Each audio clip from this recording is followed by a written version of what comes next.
Hello student, secure future academy Muktsar ਵਿੱਚ ਤੁਹਾਡਾ ਸਵਾਗਤ ਹੈ। ਇੰਡੀਅਨ ਪੋਲਿਟੀ ਦਾ ਅੱਜ ਅਸੀਂ ਜਿਹੜਾ ਚੈਪਟਰ ਕਰਨ ਜਾ ਰਹੇ ਹਾਂ ਉਸ ਦਾ ਨਾਮ ਹੈ ਯੂਨੀਅਨ ਐਂਡ ਇਟਸ ਟੈਰੀਟਰੀ, ਸੰਘ ਅਤੇ ਇਸ ਦਾ ਖੇਤਰ।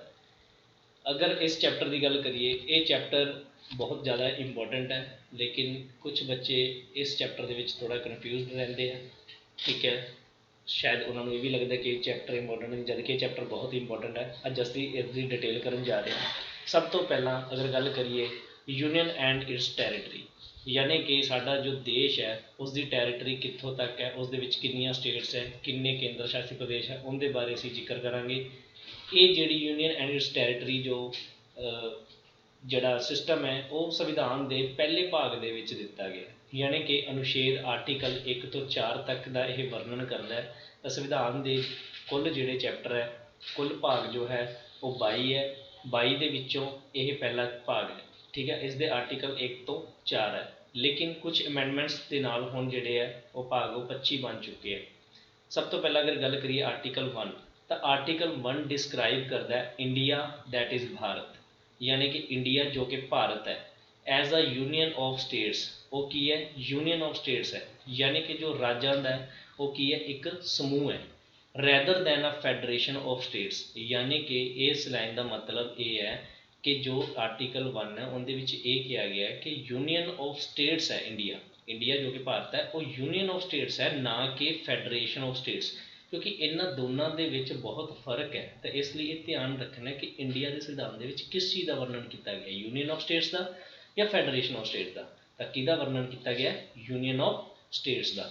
ਇਹਦਾ ਮਤਲਬ ਦੋਨਾਂ ਦੇ ਵਿੱਚ ਜੋ ਫਰਕ ਹੈ ਉਹ ਕੀ ਹੈ? ਯੂਨੀਅਨ ਆਫ ਸਟੇਟਸ ਦਾ ਮਤਲਬ ਇਹ ਹੈ ਕਿ ਜਿਹੜਾ ਸਾਡਾ ਦੇਸ਼ ਹੈ ਉਹਦੇ ਵਿੱਚ ਜੋ ਰਾਜ ਹੈ, ਜਿੰਨੇ ਵੀ ਅੱਜ ਰਾਜ ਹੈ, 28 ਰਾਜ ਹੈ। ਜਦੋਂ ਇਹ ਸੰਵਿਧਾਨ ਬਣਿਆ ਸੀ ਤਾਂ ਸਟਾਰਟਿੰਗ ਦੇ ਵਿੱਚ ਅਗਰ ਅਸੀਂ ਗੱਲ ਕਰੀਏ ਤਾਂ 14 ਰਾਜ ਸੀਗੇ। ਠੀਕ ਹੈ, ਉਸ ਤੋਂ ਬਾਅਦ ਵੱਧ ਕੇ 29 ਤੱਕ ਪਹੁੰਚ ਗਏ ਸੀ। ਫਿਰ ਇੱਕ ਜੰਮੂ ਕਸ਼ਮੀਰ ਨੂੰ ਅਸੀਂ ਯੂਟੀ ਬਣਾ ਤਾ, ਦੋ ਯੂਟੀ 'ਚ ਬਦਲਦਾ ਸੀ। ਫਿਰ ਸਟੇਟਸ ਕਿੰਨੀਆਂ ਰਹਿ ਗਈਆਂ? 28। ਤਾਂ ਇਸ ਦਾ ਮਤਲਬ ਇਹ ਹੈ ਕਿ ਜੋ ਸਾਡਾ ਦੇਸ਼ ਆ ਉਸ ਨੇ ਕੋਈ ਸਮਝੌਤਾ ਨਹੀਂ ਕੀਤਾ ਸੀ ਰਾਜਾਂ ਦੇ ਨਾਲ ਇੱਕ ਦੇਸ਼ ਬਣਾਉਣ ਦੇ ਲਈ, ਬਲਕਿ ਇੱਕ ਦੇਸ਼ ਹੀ ਬਣਿਆ ਸੀ ਔਰ ਉਸ ਦਾ ਜੋ ਪ੍ਰਸ਼ਾਸਨ ਹੈ ਉਸ ਨੂੰ ਸਹੀ ਢੰਗ ਨਾਲ ਚਲਾਉਣ ਦੇ ਲਈ ਰਾਜਾਂ ਦੇ ਵਿੱਚ ਬਦਲਿਆ ਸੀ। ਜਦ ਕਿ ਫੈਡਰੇਸ਼ਨ ਆਫ ਸਟੇਟਸ ਦਾ ਮਤਲਬ ਹੁੰਦਾ ਹੈ ਕਿ ਜਿਵੇਂ ਮੰਨ ਲਓ ਅਮੈਰੀਕਾ ਹੈ, ਅਮੈਰੀਕਾ ਜਦੋਂ ਦੇਸ਼ ਆਜ਼ਾਦ ਹੋਇਆ ਸੀ ਤਾਂ ਉੱਥੇ 13 ਜੋ ਬਸਤੀਆਂ ਸੀ, ਯਾਨੀ ਕਿ ਸਮਝ ਲਓ ਕਿ 13 ਰਾਜ ਸੀ, ਉਹਨਾਂ ਨੇ ਆਪਸ ਦੇ ਵਿੱਚ ਸਮਝੌਤਾ ਕੀਤਾ ਸੀ ਕਿ ਅਸੀਂ ਮਿਲ ਕੇ ਇੱਕ ਦੇਸ਼ ਬਣਾਉਂਦੇ ਹਾਂ। ਤਾਂ ਉਸ ਸਿਸਟਮ ਦੇ ਵਿੱਚ ਕੀ ਹੁੰਦਾ ਕਿ ਕੋਈ ਵੀ ਜਿਹੜਾ ਰਾਜ ਹੈ ਉਹ ਕਦੇ ਵੀ ਵੱਖਰਾ ਹੋ ਕੇ ਅਲੱਗ ਦੇਸ਼ ਬਣ ਸਕਦਾ ਹੈ, ਪਰ ਸਾਡੇ ਦੇਸ਼ ਦੇ ਵਿੱਚ ਅਜਿਹਾ ਨਹੀਂ ਹੈ ਕਿ ਕੋਈ ਰਾਜ ਵੱਖਰਾ ਹੋ ਕੇ ਦੇਸ਼ ਬਣ ਸਕੇ। ਤਾਂ ਦੋਨੋਂ ਹੀ ਸ਼ਬਦਾਂ ਦੇ ਵਿੱਚ ਇਹ ਫਰਕ ਹੈ, ਯੂਨੀਅਨ ਆਫ ਸਟੇਟਸ ਅਤੇ ਫੈਡਰੇਸ਼ਨ ਆਫ ਸਟੇਟਸ। ਤਾਂ ਆਪਾਂ ਇਹ ਧਿਆਨ ਰੱਖਣਾ ਕਿ ਸਾਡੇ ਜਿਹੜਾ ਦੇਸ਼ ਦਾ ਸੰਵਿਧਾਨ ਉਹਦੇ ਵਿੱਚ ਕੀ ਵਰਣਨ ਕੀਤਾ ਗਿਆ? ਯੂਨੀਅਨ ਆਫ ਸਟੇਟਸ, ਨਾ ਕਿ ਫੈਡਰੇਸ਼ਨ ਆਫ ਸਟੇਟਸ। ਤਾਂ ਅਨੁਛੇਦ 1 ਜੋ ਹੈ ਭਾਰਤ ਨੂੰ ਰਾਜਾਂ ਦਾ ਸਮੂਹ ਦੱਸਦਾ ਹੈ, ਯਾਨੀ ਕਿ ਅਨੁਛੇਦ 1 ਕੀ ਦੱਸਦਾ? ਭਾਰਤ ਨੂੰ ਰਾਜਾਂ ਦਾ ਸਮੂਹ ਦੱਸਦਾ ਹੈ, ਨਾ ਕਿ ਰਾਜਾਂ ਦਾ ਸੰਘ। ਇਸ ਚੀਜ਼ ਨੂੰ ਧਿਆਨ 'ਚ ਰੱਖਣਾ। ਹੁਣੇ ਪੰਜਾਬੀ ਦੇ ਵਿੱਚ ਕਰ ਰਹੇ ਆਪਾਂ। ਸੰਵਿਧਾਨ ਦੇ ਵਿੱਚ ਭਾਰਤ ਅਤੇ ਇੰਡੀਆ ਸ਼ਬਦ ਦਾ ਹੀ ਵਰਣਨ ਕੀਤਾ ਗਿਆ, ਹਿੰਦੁਸਤਾਨ ਸ਼ਬਦ ਦਾ ਵਰਣਨ ਨਹੀਂ ਕੀਤਾ ਗਿਆ। ਇਸ ਚੀਜ਼ ਦਾ ਵੀ ਧਿਆਨ ਰੱਖਣਾ ਹੈ। ਦੇਸ਼ ਨੂੰ ਯੂਨੀਅਨ ਵਜੋਂ ਦਰਸਾਇਆ ਗਿਆ, ਸਾਡੇ ਭਾਰਤ ਨੂੰ ਜੋ ਹੈ ਉਹ ਯੂਨੀਅਨ ਵਜੋਂ ਦਰਸਾਇਆ ਗਿਆ, ਹਾਲਾਂਕਿ ਸੰਵਿਧਾਨਿਕ ਢਾਂਚੇ ਵਿੱਚ ਸੰਘੀ ਹੈ। ਹਾਲਾਂਕਿ ਇਹ ਜਿਹੜਾ ਸੰਵਿਧਾਨਿਕ ਢਾਂਚੇ ਵਿੱਚ ਕੀ ਹੈ? ਸੰਘੀ ਹੈ। ਉਸ ਤੋਂ ਬਾਅਦ ਧਾਰਾ 1 ਜੋ ਹੈ, ਆਰਟੀਕਲ 1 ਅਨੁਛੇਦ ਵੀ ਕਹਿ ਦਿੰਦੇ ਇਹਨੂੰ ਪੰਜਾਬੀ ਦੇ ਵਿੱਚ, ਉਹਦੇ ਅਨੁਸਾਰ ਭਾਰਤ ਦੇ ਖੇਤਰ ਨੂੰ 3 ਸ਼੍ਰੇਣੀਆਂ ਦੇ ਵਿੱਚ ਵੰਡਿਆ ਗਿਆ, ਯਾਨੀ ਕਿ ਰਾਜਾਂ ਦੇ ਪ੍ਰਦੇਸ਼ ਜਿਵੇਂ ਕਿ ਪੰਜਾਬ, ਹਰਿਆਣਾ, ਰਾਜਸਥਾਨ। ਦੂਸਰੀ ਕੈਟਾਗਰੀ ਹੁੰਦੀ ਹੈ ਕੇਂਦਰ ਸ਼ਾਸਿਤ ਪ੍ਰਦੇਸ਼, ਜਿਵੇਂ ਕਿ ਦਿੱਲੀ, ਪੌਂਡੀਚੇਰੀ, ਚੰਡੀਗੜ੍ਹ। ਉਸ ਤੋਂ ਬਾਅਦ ਤੀਸਰਾ ਜਿਹੜਾ ਖੇਤਰ ਆ ਉਹ ਖੇਤਰ ਹੈ ਜੋ ਭਾਰਤ ਸਰਕਾਰ ਦੁਆਰਾ ਹਾਸਿਲ ਕੀਤੇ ਗਏ ਹੋਣ। ਸਪੋਜ਼ ਕਰੋ ਜਾਂ ਕੋਈ ਮੰਨ ਲਓ ਕਿਸੇ ਵੀ ਦੇਸ਼ ਨੇ ਸਾਡੇ ਇੰਡੀਆ ਨੂੰ ਕੋਈ ਹਿੱਸਾ ਦਿੱਤਾ ਹੈ, ਚਾਹੇ ਉਹ ਗਿਫਟ ਦੇ ਤੌਰ 'ਤੇ ਹੋਵੇ, ਚਾਹੇ ਲੀਜ਼ 'ਤੇ ਦਿੱਤਾ ਹੋਵੇ, ਜਾਂ ਅਸੀਂ ਉਸ ਨੂੰ ਕਿਸੇ ਕਾਨੂੰਨੀ ਜਾਂ ਕੋਈ ਬਲਪੂਰਵਕ ਉਸ ਨੂੰ ਹਾਸਿਲ ਕੀਤਾ ਹੋਵੇ। ਉਹ ਸਾਰੇ ਖੇਤਰ ਜਿਹੜੇ ਆਉਂਦੇ ਆ, ਠੀਕ ਹੈ, ਉਹ ਤੀਸਰੀ ਟਾਈਪ ਦੇ ਵਿੱਚ ਆਉਂਦੇ ਆ। ਤਾਂ ਇਹਨਾਂ ਦੇ ਬਾਰੇ ਹੁਣ ਆਪਾਂ ਅੱਗੇ ਡਿਟੇਲ ਕਰਦੇ ਹਾਂ। ਰਾਜਾਂ ਅਤੇ ਕੇਂਦਰ ਸ਼ਾਸਿਤ ਪ੍ਰਦੇਸ਼ਾਂ ਦੇ ਨਾਮ ਅਤੇ ਉਹਨਾਂ ਦੇ ਖੇਤਰ ਦਾ ਸੰਵਿਧਾਨ ਦੀ ਪਹਿਲੀ ਸੂਚੀ ਦੇ ਵਿੱਚ ਜ਼ਿਕਰ ਕੀਤਾ ਗਿਆ। ਸਾਨੂੰ ਪਤਾ ਹੈ ਕਿ ਜਦੋਂ ਸੰਵਿਧਾਨ ਬਣਿਆ ਸੀ ਉਦੋਂ 8 ਅਨੁਸੂਚੀਆਂ ਸੀ, ਯਾਨੀ ਕਿ ਸ਼ੈਡਿਊਲਸ।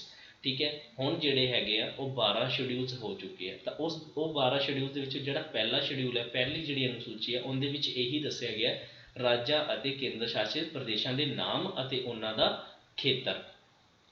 ਉਸ ਤੋਂ ਬਾਅਦ ਸਾਨੂੰ ਪਤਾ ਹੈ ਕਿ ਸਾਡੇ ਦੇਸ਼ ਦੇ ਵਿੱਚ ਜੋ 28 ਰਾਜ ਹਨ ਅਤੇ 8 ਜਿਹੜੇ ਹੈ ਕੇਂਦਰ ਸ਼ਾਸਿਤ ਪ੍ਰਦੇਸ਼ ਹਨ।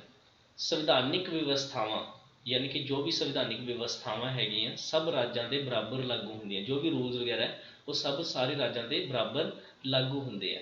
ਪਰ ਹਾਲਾਂਕਿ ਸੰਵਿਧਾਨ ਦੀ ਜਿਹੜੀ ਵਿਸ਼ੇਸ਼ ਵਿਵਸਥਾਵਾਂ ਯਾਨੀ ਕਿ ਸਪੈਸ਼ਲ ਪ੍ਰੋਵੀਜ਼ਨਸ ਦਿੱਤੀਆਂ ਗਈਆਂ ਭਾਗ 21 ਦੇ ਅਧੀਨ, ਜਿਹੜਾ ਸੰਵਿਧਾਨ ਦੇ ਜਿਹੜੇ ਭਾਗ ਹੈ ਉਹਨਾਂ ਵਿੱਚ ਜਿਹੜਾ 21ਵਾਂ ਭਾਗ ਹੈ ਉਹਦੇ ਵਿੱਚ ਕੁਛ ਵਿਸ਼ੇਸ਼ ਵਿਵਸਥਾਵਾਂ ਜਿਹੜੀਆਂ ਹੈਗੀਆਂ ਜਾਣੀ ਕਿ ਸਪੈਸ਼ਲ ਪ੍ਰੋਵੀਜ਼ਨ ਜਿਹੜੀਆਂ ਹੈਗੀਆਂ ਉਹ ਕੁਝ ਰਾਜਾਂ ਨੂੰ ਦਿੱਤੀਆਂ ਗਈਆਂ। ਉਹਨਾਂ ਦੇ ਆ ਨਾਮ ਲਿਖੇ ਹੋਏ 12 ਰਾਜ ਹੈਗੇ, ਇਹ ਧਿਆਨ ਨਾਲ ਤੁਸੀਂ ਪੜ੍ਹ ਲਿਓ। ਇੱਕ 5ਵੀਂ ਅਨੁਸੂਚੀ ਆ, ਉਹਦੇ ਵਿੱਚ ਜੋ ਅਨੁਸੂਚਿਤ ਖੇਤਰ ਹੈ ਸ਼ੈਡਿਊਲਸ ਏਰੀਏ ਜਿਹੜੇ ਹੈਗੇ ਆ ਉਹਦੇ ਵਿੱਚ ਪ੍ਰਸ਼ਾਸਨ ਕਿਵੇਂ ਚੱਲੇਗਾ ਉਹਦੇ ਬਾਰੇ ਕੁਛ ਪ੍ਰੋਵੀਜ਼ਨਸ ਦਿੱਤੀਆਂ ਗਈਆਂ, ਵਿਵਸਥਾਵਾਂ ਦਿੱਤੀਆਂ ਗਈਆਂ। ਇੱਕ 6ਵੀਂ ਅਨੁਸੂਚੀ ਆ, ਉਹਦੇ ਵਿੱਚ ਕਬਾਇਲੀ ਖੇਤਰ ਜਿਹੜੇ ਟਰਾਈਬਲਸ ਏਰੀਏ ਹੈਗੇ ਆ ਉਹਨਾਂ ਦੇ ਪ੍ਰਸ਼ਾਸਨ ਬਾਰੇ ਵੱਖ ਵੱਖ ਵਿਵਸਥਾਵਾਂ ਦਿੱਤੀਆਂ ਗਈਆਂ ਹਨ। ਆਮ ਤੌਰ 'ਤੇ ਜਿਹੜੇ ਵਿਦਿਆਰਥੀ ਸਟੂਡੈਂਟਸ ਜਿਹੜੇ ਹੈਗੇ ਆ ਉਹ 5ਵੀਂ ਅਤੇ 6ਵੀਂ ਅਨੁਸੂਚੀ ਦੇ ਵਿੱਚ ਕਨਫਿਊਜ਼ ਹੋ ਜਾਂਦੇ ਆ, ਇਸ ਲਈ ਇਸ ਨੂੰ ਧਿਆਨ ਵਿੱਚ ਰੱਖਣਾ ਹੈ ਕਿ 5ਵੀਂ ਅਨੁਸੂਚੀ ਦੇ ਵਿੱਚ ਅਨੁਸੂਚਿਤ ਖੇਤਰਾਂ ਦੀ ਗੱਲ ਕੀਤੀ ਗਈ ਹੈ, ਉਹਦੇ ਐਡਮਿਨਿਸਟ੍ਰੇਸ਼ਨ ਬਾਰੇ ਯਾਨੀ ਕਿ ਪ੍ਰਸ਼ਾਸਨ ਬਾਰੇ, ਅਤੇ 6ਵੀਂ ਅਨੁਸੂਚੀ ਦੇ ਵਿੱਚ ਜਿਹੜੇ ਹੈਗੇ ਆ ਕਬਾਇਲੀ ਖੇਤਰਾਂ ਦੇ ਪ੍ਰਸ਼ਾਸਨ ਬਾਰੇ ਗੱਲ ਕੀਤੀ ਗਈ ਹੈ। ਉਹ ਖੇਤਰ ਜੋ ਭਾਰਤ ਸਰਕਾਰ ਦੁਆਰਾ ਕਿਸੇ ਵੀ ਸਮੇਂ ਹਾਸਿਲ ਕੀਤੇ ਜਾਣ, ਕਿਸੇ ਵੀ ਤਰੀਕੇ ਦੇ ਨਾਲ ਕਿਸੇ ਵੀ ਸਮੇਂ ਹਾਸਿਲ ਕੀਤੇ ਜਾਣ, ਉਸ 'ਤੇ ਪੂਰੇ ਤੌਰ 'ਤੇ ਜਿਹੜੀ ਕੇਂਦਰ ਸਰਕਾਰ ਦੁਆਰਾ ਹੀ ਨਿਯੰਤਰਣ ਕੀਤਾ ਜਾਂਦਾ ਹੈ।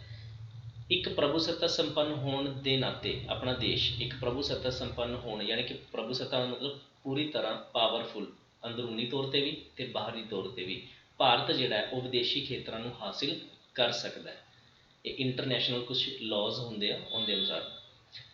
ਹੁਣ ਅਸੀਂ ਗੱਲ ਕਰਦੇ ਹਾਂ ਧਾਰਾ ਯਾਨੀ ਕਿ ਅਨੁਛੇਦ 2 ਦੀ।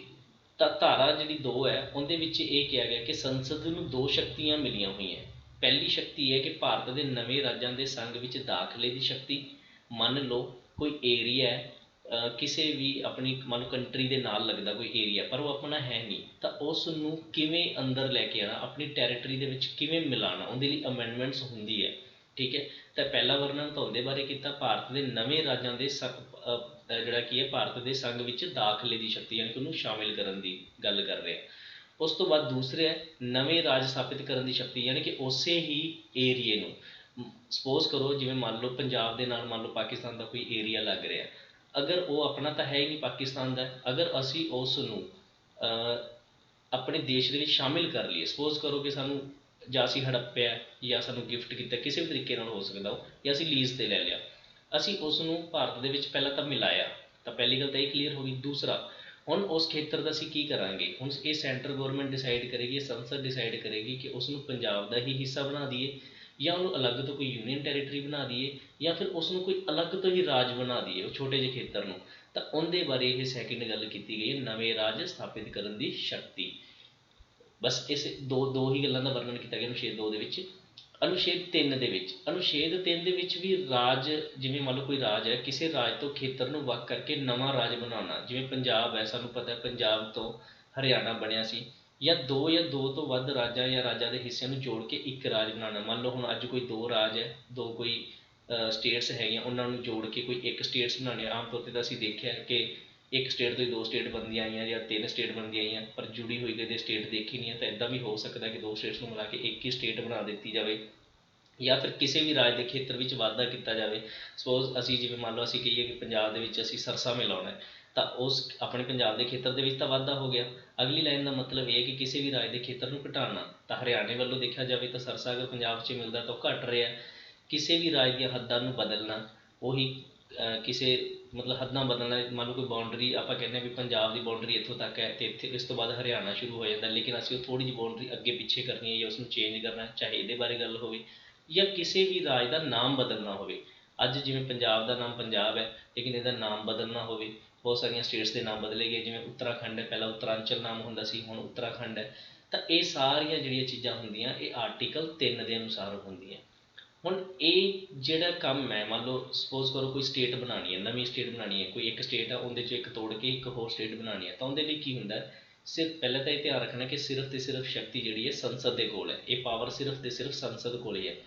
ਹੁਣ ਲੋਕ ਸਭਾ ਜਾਂ ਰਾਜ ਸਭਾ ਦਾ ਕੋਈ ਵੀ ਮੈਂਬਰ ਅਗਰ ਕੋਈ ਬਦਲਣਾ ਚਾਹੁੰਦਾ ਹੈ, ਕੋਈ ਇੱਕ ਸਟੇਟ ਤੋਂ ਦੋ ਸਟੇਟ ਬਣਾਉਣਾ ਚਾਹੁੰਦਾ ਹੈ, ਕੋਈ ਨਵੀਂ ਸਟੇਟ ਦੀ ਮੰਗ ਉੱਠ ਰਹੀ ਹੈ ਅਤੇ ਉਹ ਆਪਣਾ ਬਿੱਲ ਪੇਸ਼ ਕਰਨਾ ਚਾਹੁੰਦਾ, ਤਾਂ ਬਿੱਲ ਪੇਸ਼ ਕਰਨ ਤੋਂ ਪਹਿਲਾਂ ਉਸ ਨੂੰ ਕੀ ਹੈ, ਰਾਸ਼ਟਰਪਤੀ ਦੀ ਸਿਫਾਰਿਸ਼ ਲੈਣੀ ਪਏਗੀ। ਯਾਨੀ ਕਿ ਪੂਰਵ ਸਿਫਾਰਿਸ਼, ਯਾਨੀ ਕਿ ਰਾਸ਼ਟਰਪਤੀ ਦੀ ਪਹਿਲਾਂ ਸਿਫਾਰਿਸ਼ ਨਾਲ ਪੇਸ਼ ਕੀਤਾ ਜਾਂਦਾ ਹੈ। ਯਾਨੀ ਕਿ ਕੋਈ ਵੀ ਰੈਸੋਲਿਊਸ਼ਨ ਜਦੋਂ ਲੋਕ ਸਭਾ ਜਾਂ ਰਾਜ ਸਭਾ 'ਚ ਆਏਗਾ ਤਾਂ ਸਭ ਤੋਂ ਪਹਿਲਾਂ ਕੀ ਰਾਸ਼ਟਰਪਤੀ ਨੂੰ ਪੁੱਛਣਾ ਪਏਗਾ। ਰਾਸ਼ਟਰਪਤੀ ਸਿਫਾਰਿਸ਼ ਦੇਣ ਤੋਂ ਪਹਿਲਾਂ ਇਸ ਬਿੱਲ ਦੇ ਬਾਰੇ ਗੱਲ ਕਰੇਗਾ ਉਸ ਸਟੇਟ ਦੇ ਨਾਲ, ਉਸ ਸੰਬੰਧਿਤ ਸਟੇਟ ਨੂੰ। ਠੀਕ ਹੈ, ਜਿਵੇਂ ਮੰਨ ਲਓ ਆਪਾਂ ਅਗਰ ਗੱਲ ਕਰੀਏ ਕਿ ਬਠਿੰਡਾ, ਅਗਰ ਬਠਿੰਡਾ ਰਾਜਸਥਾਨ ਨੂੰ ਦੇਣਾ ਹੋਵੇ, ਜਾਂ ਆਪਾਂ ਗੱਲ ਕਰੀਏ ਬਠਿੰਡਾ ਹਰਿਆਣੇ ਨੂੰ ਦੇਣਾ ਹੋਵੇ, ਤਾਂ ਇਹਦੇ ਬਾਰੇ ਜੋ ਵੀ ਬਿੱਲ ਕੋਈ MP ਲੈ ਕੇ ਆਏਗਾ, ਠੀਕ ਹੈ, ਤਾਂ ਰਾਸ਼ਟਰਪਤੀ ਉਸ ਨੂੰ ਸਹਿਮਤੀ ਦੇਣ ਤੋਂ ਪਹਿਲਾਂ ਕੀ ਹੈ, ਪੰਜਾਬ ਨੂੰ ਅਤੇ ਹਰਿਆਣੇ ਨੂੰ ਜਿਹੜਾ ਨੋਟਿਸ ਭੇਜੇਗਾ, ਦੱਸੇਗਾ ਉਹਨਾਂ ਬਾਰੇ, ਉਹਨਾਂ ਤੋਂ ਪੁੱਛੇਗਾ, ਰਾਏ ਲਏਗਾ। ਠੀਕ ਹੈ, ਫਿਰ ਉਹ ਆਪਣੀ ਰਾਏ ਦੇਣਗੇ ਇੱਕ ਨਿਸ਼ਚਿਤ ਸਮੇਂ ਦੇ ਵਿੱਚ। ਠੀਕ ਹੈ, ਉਸ ਤੋਂ ਬਾਅਦ ਉਹਨਾਂ ਨੇ ਦੋਨੋਂ ਹੀ ਸਟੇਟ ਚਾਹੇ ਕੁਛ ਵੀ ਆਪਣੀ ਰਾਏ ਦੇਣ, ਪਰ ਉਸ ਰਾਏ ਨੂੰ ਮੰਨਣਾ ਜਾਂ ਨਾ ਮੰਨਣਾ ਰਾਸ਼ਟਰਪਤੀ ਦੀ ਮਰਜ਼ੀ ਹੈ।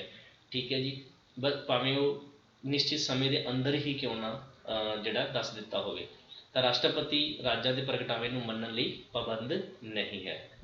ਸੰਸਦ ਇਸ ਬਿੱਲ ਨੂੰ ਸਧਾਰਨ ਬਹੁਮਤ ਨਾਲ ਫਿਰ ਪਾਸ ਕਰ ਦਿੰਦੀ ਹੈ, ਤਾਂ ਇਸ ਤਰ੍ਹਾਂ ਦੋ ਸਟੇਟ ਤੋਂ ਇੱਕ ਸਟੇਟ ਬਣ ਜਾਂਦੀ ਹੈ। ਕਹਿਣ ਦਾ ਮਤਲਬ ਕਿ ਸਟੇਟ ਕੋਲ ਕੋਈ ਪਾਵਰ ਨਹੀਂ ਹੈ ਕਿ ਉਸਦਾ ਜਿਹੜਾ ਹਿੱਸਾ ਹੈ ਉਹ ਕਦੋਂ ਤੱਕ ਰਹੇਗਾ। ਠੀਕ ਹੈ, ਕਦੋਂ ਉਹਦੇ ਵਿੱਚ ਕੋਈ ਹੋਰ ਹਿੱਸਾ ਜੋੜਿਆ ਜਾ ਸਕਦਾ। ਹੁਣ ਆਰਟੀਕਲ 4 ਦੀ ਗੱਲ ਕਰਦੇ ਹਾਂ। ਆਰਟੀਕਲ 4 ਕੀ ਕਹਿ ਰਿਹਾ, ਉਹਨਾਂ ਕਾਨੂੰਨਾਂ ਦਾ ਐਲਾਨ ਕਰਦਾ ਹੈ ਜੋ ਨਵੇਂ ਰਾਜਾਂ ਦੇ ਦਾਖਲੇ ਜਾਂ ਸਥਾਪਨਾ ਲਈ ਬਣਾਇਆ ਗਿਆ ਹੋਵੇ। ਮੰਨ ਲਓ ਕੁਛ ਕਾਨੂੰਨ ਬਣਾ ਰਹੇ ਆ, ਠੀਕ ਹੈ, ਵੀ ਕਿਵੇਂ ਅਸੀਂ ਕਿਸ ਤਰੀਕੇ ਦੇ ਨਾਲ ਕਿਸੇ ਵੀ ਏਰੀਏ ਨੂੰ, ਜੋ ਕਿ ਕਿਸੇ ਹੋਰ ਕੰਟਰੀ ਦਾ ਏਰੀਆ, ਅਸੀਂ ਉਸਨੂੰ ਆਪਦੇ ਅੰਦਰ ਮਿਲਾਉਣਾ ਦੇਸ਼ ਦੇ, ਉਹਦੇ ਲਈ ਜੋ ਵੀ ਕੋਈ ਕਾਨੂੰਨ ਹੋਏਗਾ, ਯਾਨੀ ਕਿ ਆਰਟੀਕਲ 2 ਦੇ ਅਧੀਨ ਗੱਲ ਕੀਤੀ ਸੀ ਅਸੀਂ। ਅਤੇ ਨਵੇਂ ਰਾਜਾਂ ਦਾ ਗਠਨ ਅਤੇ ਖੇਤਰ ਸੀਮਾਵਾਂ ਦੀ ਤਬਦੀਲੀ। ਠੀਕ ਹੈ, ਉਸ ਤੋਂ ਬਾਅਦ ਜਾਂ ਮੌਜੂਦਾ ਰਾਜਾਂ ਦੇ ਨਾਮ ਬਦਲਣੇ ਹੋਣ, ਜਿਵੇਂ ਆਰਟੀਕਲ 3 ਦੇ ਅਕੋਰਡਿੰਗ, ਇਹ ਸਾਰਾ ਜੋ ਕੁਛ ਵੀ ਇਹਦੇ ਵਿੱਚ ਅਗਰ ਕੁਛ ਰੂਲਸ ਚੇਂਜ ਕਰਨੇ ਆ, ਅਮੈਂਡਮੈਂਟਸ ਕਰਨੀਆਂ, ਤਾਂ ਉਹ ਅਮੈਂਡਮੈਂਟਸ 368 ਦੇ ਤਹਿਤ ਨਹੀਂ ਹੋਊਗੀ। ਉਹ ਸਿਰਫ ਬਹੁਮਤ, ਯਾਨੀ ਕਿ ਸਧਾਰਨ ਬਹੁਮਤ ਦੇ ਦੁਆਰਾ ਹੀ ਪਾਸ ਕੀਤਾ ਜਾਏਗਾ।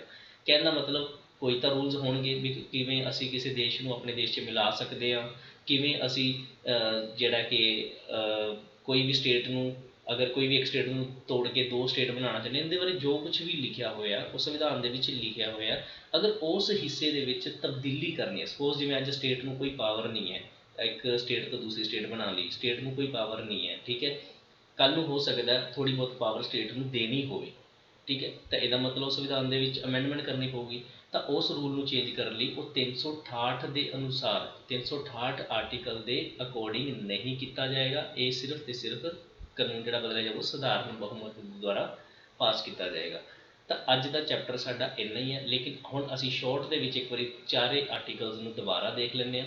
ਠੀਕ ਹੈ, ਜੋ ਫਸਟ ਆਰਟੀਕਲ ਹੈ ਉਹਦੇ ਵਿੱਚ ਇਹ ਕਿਹਾ ਗਿਆ ਕਿ ਜਿਹੜੇ ਭਾਰਤ ਆ ਉਹਦੇ 3 ਖੇਤਰ ਹੈ, ਰਾਜਾਂ ਜਿਵੇਂ ਕਿ ਸਟੇਟ ਹੋ ਗਈਆਂ, ਕੇਂਦਰ ਸ਼ਾਸਿਤ ਪ੍ਰਦੇਸ਼ ਹੋ ਗਏ, ਜਾਂ ਉਹ ਵਾਲੇ ਏਰੀਏ ਜਿਹੜੇ ਅਸੀਂ ਹਾਸਿਲ ਕੀਤੇ ਕਿਸੇ ਤਰੀਕੇ ਦੇ ਨਾਲ। ਠੀਕ ਹੈ, ਦੂਸਰੇ ਦੇ ਵਿੱਚ ਇਹ ਹੈ ਕਿ ਕੋਈ ਰਾਜ, ਅਸੀਂ ਕੋਈ ਏਰੀਆ ਕਿਸੇ ਦੇਸ਼ ਦਾ ਕਿਵੇਂ ਅਸੀਂ ਆਪਦੇ ਦੇਸ਼ ਦੇ ਵਿੱਚ ਮਿਲਾਉਣਾ ਹੈ, ਅਤੇ ਬਾਅਦ ਵਿੱਚ ਉਹਨੂੰ ਕਿਵੇਂ ਸਟੇਟ ਬਣਾਉਣਾ ਜਾਂ ਯੂਨੀਅਨ ਟੈਰੀਟਰੀ ਬਣਾਉਣਾ ਹੈ। ਠੀਕ ਹੈ, ਅਤੇ ਤੀਸਰੇ ਦੇ ਵਿੱਚ ਗੱਲ ਕੀਤੀ ਹੈ ਜੋ ਆਲਰੇਡੀ ਇੰਡੀਆ ਦਾ ਹਿੱਸਾ ਹੀ ਹੈ, ਬਸ ਉਸ ਨੂੰ ਹੀ ਇੱਧਰ ਉੱਧਰ ਜੋੜ ਕੇ ਕੋਈ ਸਟੇਟ ਬਣਾਉਣੀ ਹੈ ਜਾਂ ਤੋੜਨੀ ਹੈ। 3 ਆਰਟੀਕਲ ਇਹ ਕਹਿ ਰਿਹਾ, ਅਤੇ 4 ਇਹ ਕਹਿ ਰਿਹਾ ਕਿ ਇਹਨਾਂ ਕੰਮ ਨੂੰ ਕਰਨ ਦੇ ਲਈ ਜੋ ਰੂਲਸ ਸੰਵਿਧਾਨ ਦੇ ਵਿੱਚ ਲਿਖੇ ਗਏ ਆ, ਅਗਰ ਉਹਦੇ ਵਿੱਚ ਕੋਈ ਚੇਂਜਸ ਕਰਨੀ ਹੈ ਤਾਂ ਉਹ ਆਰਟੀਕਲ 368 ਦੇ ਅਕੋਰਡਿੰਗ ਨਹੀਂ ਹੋਏਗਾ, ਬਲਕਿ ਸਧਾਰਨ ਬਹੁਮਤ ਦੇ ਨਾਲ ਹੋਵੇਗਾ। ਸਿਰਫ ਅਸੀਂ ਅੱਜ ਇੰਨਾ ਹੀ ਕਰਾਂਗੇ। ਇਸ ਤੋਂ ਬਾਅਦ ਬਹੁਤ ਸਾਰਾ ਚੈਪਟਰ ਜਿਹੜਾ ਇੰਪੋਰਟੈਂਟ ਹੈ, ਕਿਉਂਕਿ ਇਸ ਤੋਂ ਬਾਅਦ ਅਸੀਂ ਪੜ੍ਹਾਂਗੇ ਕਿ ਕਿਹੜੀਆਂ 14 ਸਟੇਟ ਸੀ, ਅਤੇ ਜਿਹੜੀਆਂ ਯੂਨੀਅਨ ਟੈਰੀਟਰੀ ਸੀ ਉਹ ਕਿਹੜੀਆਂ ਸੀਗੀਆਂ ਪਹਿਲਾਂ ਸਟਾਰਟਿੰਗ ਦੇ ਵਿੱਚ।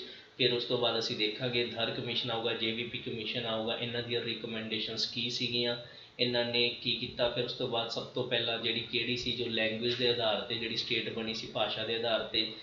ਠੀਕ ਹੈ ਜੀ, ਇਹ ਸਾਰੇ ਆਪਾਂ ਜਿਹੜੀ ਡਿਟੇਲ ਕਰਾਂਗੇ। ਆਂਧਰਾ ਪ੍ਰਦੇਸ਼ ਵੈਸੇ ਪਹਿਲੀ ਸਟੇਟ ਸੀ ਜਿਹੜੀ ਭਾਸ਼ਾ ਦੇ ਆਧਾਰ 'ਤੇ ਬਣੀ ਸੀ। ਉਸ ਤੋਂ ਬਾਅਦ ਅੱਗੇ ਆਪਾਂ ਸਾਰੀ ਡਿਟੇਲ ਕਰਾਂਗੇ ਕਿਹੜੇ ਰਾਜ ਜਿਹੜੇ ਹੈਗੇ ਸਮੇਂ ਸਮੇਂ 'ਤੇ ਬਣਦੇ ਗਏ ਔਰ ਕਦੋਂ ਕਦੋਂ ਬਣਦੇ ਵੀ ਗਏ। ਜਿਵੇਂ ਹੁਣ ਅਗਰ ਅਸੀਂ ਗੱਲ ਕਰੀਏ ਗੋਆ ਦੀ, ਤਾਂ ਗੋਆ ਸਾਡਾ ਹਿੱਸਾ ਨਹੀਂ ਸੀ, ਗੋਆ ਪੁਰਤਗਾਲੀਆਂ ਦਾ ਸੀ। ਜਦੋਂ ਪੁਰਤਗਾਲੀ ਚਲੇ ਗਏ ਤਾਂ ਉਹ ਅਸੀਂ ਹਿੱਸਾ ਆਪਦੇ ਦੇਸ਼ ਦੇ ਵਿੱਚ ਮਿਲਾਇਆ, ਔਰ ਉਸ ਨੂੰ ਮਿਲਾਉਣ ਦੇ ਲਈ ਅਮੈਂਡਮੈਂਟ ਕਰਨੀ ਪਊਗੀ, ਬਿਲਕੁਲ ਕਰਨੀ ਪਊਗੀ। ਆਰਟੀਕਲ 2 ਦੇ ਅਕੋਰਡਿੰਗ ਜਦੋਂ ਅਮੈਂਡਮੈਂਟ ਕੀਤੀ, ਫਿਰ ਉਸ ਤੋਂ ਬਾਅਦ ਅਸੀਂ ਉਸ ਨੂੰ ਕੀ ਕੀਤਾ, ਜਿਹੜਾ ਕੀ ਸੀ ਯੂਨੀਅਨ ਟੈਰੀਟਰੀ ਬਣਾ ਦਿੱਤਾ ਸੀ। ਫਿਰ ਯੂਨੀਅਨ ਟੈਰੀਟਰੀ ਬਣਾਉਣ ਤੋਂ ਬਾਅਦ ਫਿਰ ਅਸੀਂ ਉਸ ਨੂੰ ਅੱਗੇ ਜਾ ਕੇ ਅਸੀਂ ਕੀ ਕੀਤਾ, 87 ਦੇ ਵਿੱਚ 1987 ਦੇ ਵਿੱਚ ਉਸ ਨੂੰ ਜਿਹੜਾ ਰਾਜ ਦਾ ਦਰਜਾ ਦੇ ਦਿੱਤਾ, ਯਾਨੀ ਕਿ ਉਸ ਨੂੰ ਇੱਕ ਸਟੇਟ ਬਣਾ ਤਾ। ਇਸੇ ਤਰ੍ਹਾਂ ਹੀ ਪੌਂਡੀਚੇਰੀ ਹੈ, ਪੌਂਡੀਚੇਰੀ ਸਾਡਾ ਨਹੀਂ ਹੁੰਦਾ ਸੀਗਾ। ਪੌਂਡੀਚੇਰੀ ਜਿਹੜਾ ਹੈਗਾ ਫਰਾਂਸੀਸੀਆਂ ਦਾ ਹੁੰਦਾ ਸੀਗਾ। ਫਿਰ ਫਰਾਂਸ ਵਾਲੇ ਜਦੋਂ ਚਲੇ ਗਏ ਤਾਂ ਉਹ ਸਾਨੂੰ ਉਹ ਵਾਲਾ ਏਰੀਆ ਦੇ ਗਏ, ਲੇਕਿਨ ਜਦੋਂ ਦੇਸ਼ ਆਜ਼ਾਦ ਹੋਇਆ ਉਹ ਇੰਡੀਆ ਦਾ ਹਿੱਸਾ ਨਹੀਂ ਸੀ। ਇਸ ਕਰਕੇ ਉਸ ਨੂੰ ਵੀ ਜਦੋਂ ਇੰਡੀਆ ਵਿੱਚ ਮਿਲਾਇਆ ਗਿਆ ਤਾਂ ਅਮੈਂਡਮੈਂਟ ਕੀਤੀ ਗਈ।